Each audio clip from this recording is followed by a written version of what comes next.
It's Stitch Crashes Disney Week here on Disney's Villainous Prince.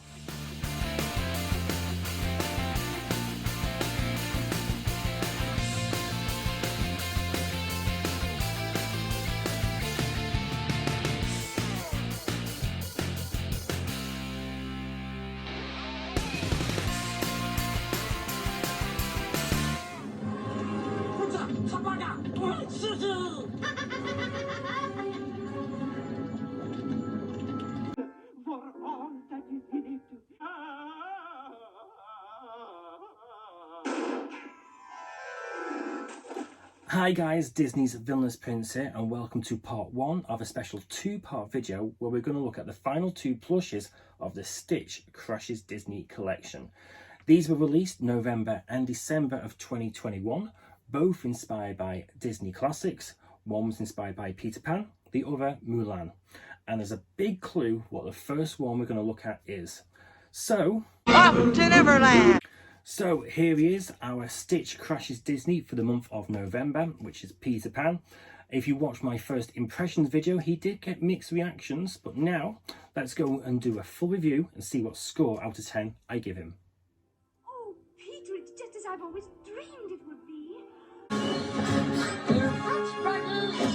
Okay, let's have a closer look at the Stitch Crashes Disney for the month of November, which of course, Peter Pan.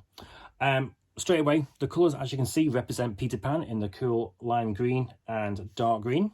I'll give you a 360 view of him. Of course, lime green there on the patches on the back. And his cool lime green logo there on his right foot. Stitch Crashes Disney, Series 11 of 12. Oh, that's his left foot. Right. So, he's actually got a tougher feel than the material that they used for this Stitch. Kind of like the Lady and the Tramp Stitch.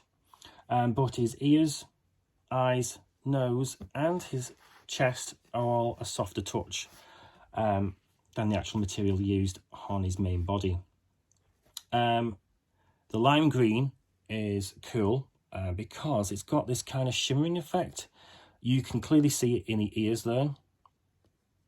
And he's also got it on his chest and a bit in his nose as well, and some in his eyes. There you go, you can just see it there on the camera, and that's of course to represent, I think, Tinkerbell's pixie dust.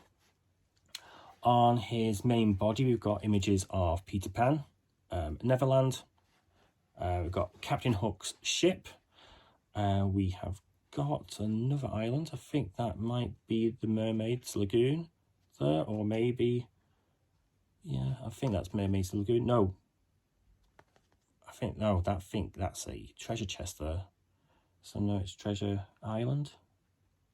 I forgot what the actual name for that island is. I'm going to call it Treasure Island. And while I forget what things are, I'm going to call that a steering wheel. Is that what it's called for a boat? The actual steering wheel for the boat?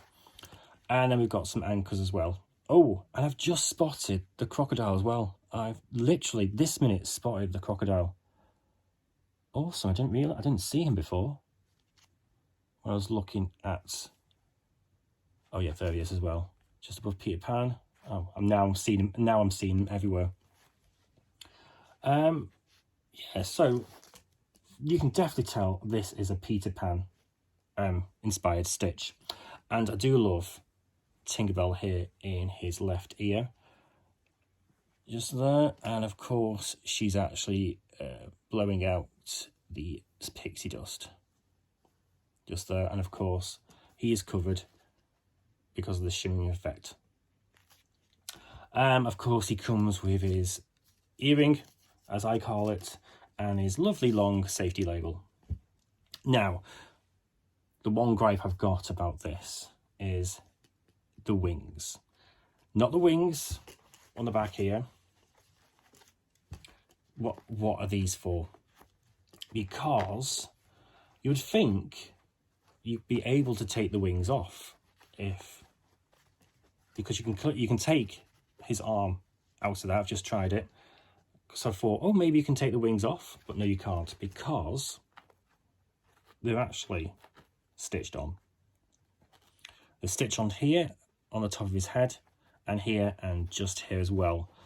So why has he got these? Why didn't he just stitch the wings actually onto stitch and make this stitch unique and him have wings?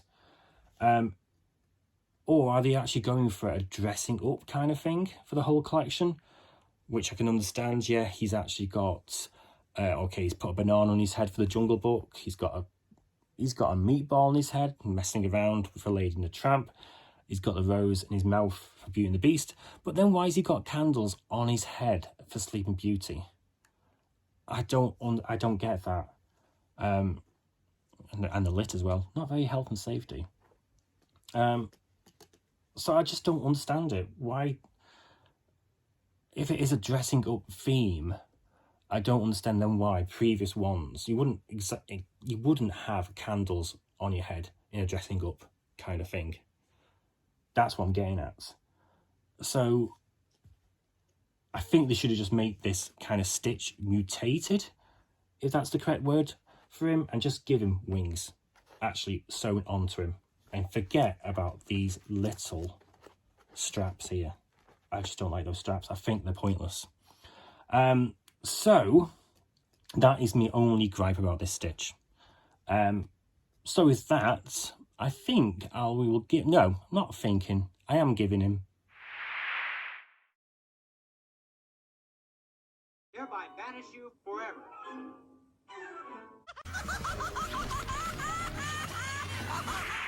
So he would have scored higher if the actual wings were actually attached to his body without these, or if you could actually take the wings off.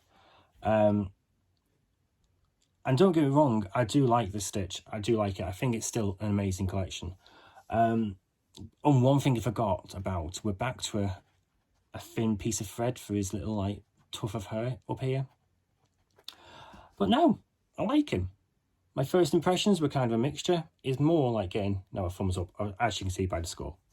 But let me know what you think in the comments below. Thanks for watching, and check out part 2 of this video where we're going to check out the next stitch.